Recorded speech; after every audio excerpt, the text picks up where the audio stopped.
I've spoken before about the independent but united schools of thought involved in the ongoing program development. Apparently, I need to reinforce the notion that these are not in-depth studies of the individual philosophies or schools of psychology, but rather an examination of how each unique thought process or train of logic or school of thought serves to answer specific questions and challenges in our goal of establishing systemically sustainable human growth and development. In this particular video, we're going to be looking at philosophical Gnosticism.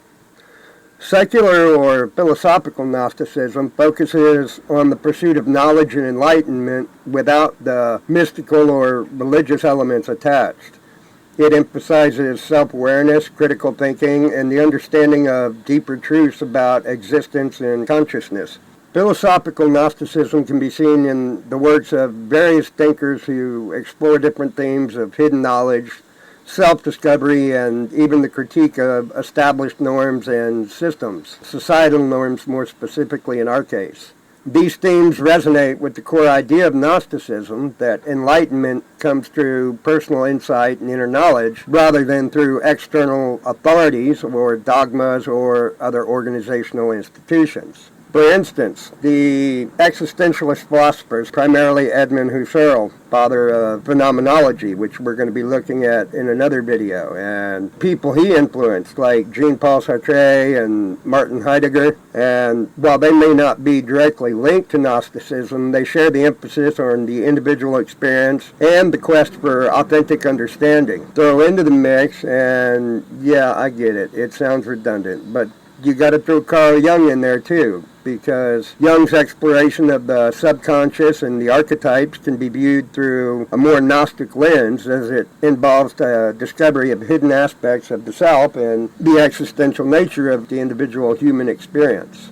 The philosophical approach to Gnosticism aligns well with a broader, more intellectual tradition that values critical inquiry and personal insight over blind adherence to tradition or, again, to authority. It provides a meaningful framework for understanding the human condition and the pursuit of knowledge in a way that is decidedly distinct from religious Gnosticism, focusing instead on the journey of the individual towards enlightenment and self-knowledge. The father of phenomenology is an excellent, perhaps proverbial personification of philosophical Gnosticism, primarily through his work in phenomenology. Edmund Husserl is more widely recognized and noted as the founder of phenomenology, a philosophical movement that seeks to study structures of consciousness and the phenomena that appears in acts of consciousness. Husserl's work aimed to develop a rigorous scientific philosophy that could describe the essential features of experience without presuppositions. His key concepts include intentionality, which refers to the direct nature of consciousness towards objects, and the epoch, a method of suspending judgment about the external world to focus on the pure analysis of experience. Husserl's major works, such as Logical Investigations and Ideas, General Introduction to Pure Phenomenology, basically laid the foundation for phenomenology and influenced a wide range of disciplines, including psychology, sociology, cognitive science, and, of course, philosophical Gnosticism. His ideas and his works have also had a profound impact on later philosophers and academics and scholars, most notably perhaps being Martin Heidegger and Jean-Paul Sartre. Phenomenology is really one of many of the independent but united schools of thought that are absolutely requisite, even mandatory, in the pursuit of systemically sustainable human growth and development, and especially looking at the existential nature of humanity and the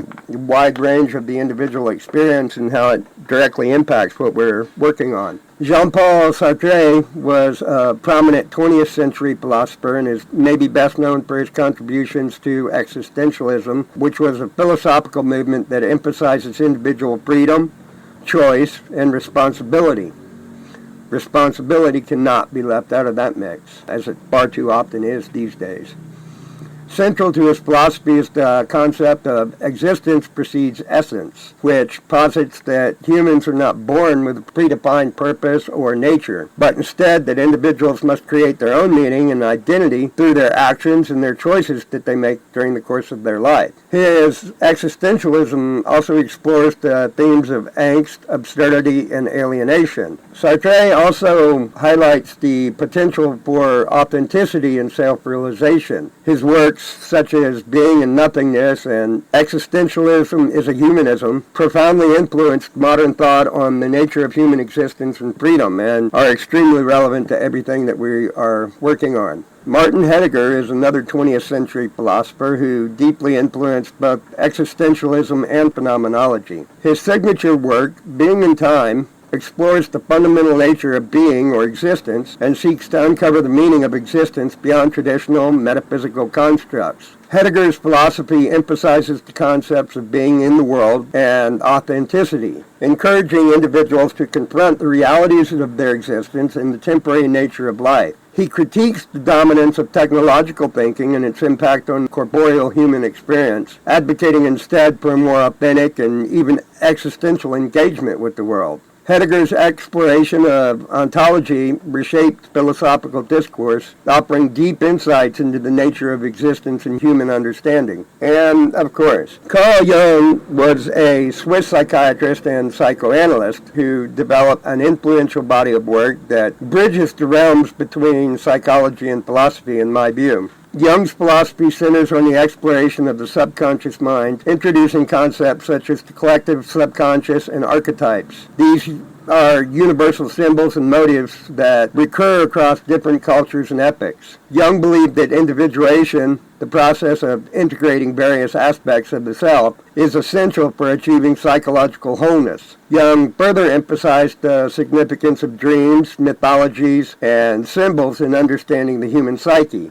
Juxtaposed this with the more Gnostic or the more corporeal approach from philosophical Gnosticism, and rather than being a contradiction, it helps us to bridge the gap between the two realms rather than create any chasm between them. Jung also worked on personality typology, including the development of the concepts of introversion and extroversion, and his work has definitely had a very meaningful impact on both psychology and philosophy and the resultant schools of thought. A comprehensive understanding of the more nuanced and existential nature of humanity is crucial for developing programs that are environmentally, economically, and sociologically sustainable. This more complete understanding further acknowledges the complex interplay between individual needs, family dynamics, and community well-being, ultimately aiming to enhance the median quality of life for the entire community, but not at the expense of the individual, but rather with the cooperation of the individual and the nuclear family unit. Philosophical Gnosticism, with its emphasis on self-awareness and a deeper knowledge, provides a framework for addressing these complex issues. By promoting introspection and critical thinking, it encourages individuals to seek personal and collective enlightenment, leading to more thoughtful and effective community-based solutions. Again, it doesn't come at the expense of the individual. It is not an oppression of, but rather setting the individual free. Environmentally sustainable programs benefit from this approach by recognizing the intrinsic connection between humans and their surroundings. When individuals understand, even tangentially, though ideally at a much deeper level, their individual role within the larger ecosystem, even to an extent that allows for their continued improvement and the enjoyment of an improved life and lifestyle or an improved median quality of life, they are more likely to adopt practices that protect and preserve natural resources, ensuring a healthy environment for future generations. This self-awareness fosters a sense of responsibility and stewardship that benefits the entire community. Economically, a more nuanced understanding of humanity as a whole helps the foundation to create programs that consider the unique and extremely diverse needs and potential impacts of programs being introduced. In addition to the importance of understanding the local social, environmental, and economic state of affairs in a more localized, decentralized context. By addressing the unique challenges faced by both families and individuals, these programs can promote economic stability and growth at the local level. This, in turn, supports the broader economy as thriving communities contribute to a more robust and resilient economic system. Philosophical Gnosticism encourages innovative thinking and the exploration of alternative economic models that prioritize sustainability. Sociologically or socially, understanding the complex nature of humanity and the existential concerns aids in designing programs that strengthen social cohesion and support networks. When individuals feel connected to their community, whether it's through the social support services teams or anywhere else, and they understand their role within it, they're more likely to engage in cooperative and more altruistic behaviors. This sense of belonging and mutual support further enhances the overall quality of life, reducing social isolation, reducing social stigma, and at the same time promoting mental and emotional well-being. The focus of philosophical Gnosticism on the personal enlightenment and collective benefit combined allows for the creation of scenarios and programs that prioritize the greater good while at the same time addressing the needs of the individual and the family. By fostering a culture of empathy, understanding, and shared responsibility, these programs can also lead to meaningful improvements in the lives of individuals and families, which in turn benefit the community, which ultimately in turn benefit the state. For example, some community-based initiatives that promote education, healthcare, and sustainable living practices can directly enhance individual well-being while at the same time contributing to the overall prosperity and stability of the local community. Again, not at the expense of the individual, but as a whole. Integrating these complex and comprehensive, independent but united schools of thoughts in conjunction with an examination of the existential nature of humanity and philosophical Gnosticism enables for our foundation to develop sustainable programs that benefit both the individual and the community, including the families, by prioritizing the greater good and fostering a culture of more collective responsibility that benefits the individual and the community as a whole. These programs can ultimately improve the median quality of life and create a more just and sustainable future for society and societal structures around the globe. So, again, if you have any questions, if you have any comments, if you have any concerns, we'd love to hear from you. Please let us know in the comments below. Thank you. Bye. Please like, share, subscribe, and comment below.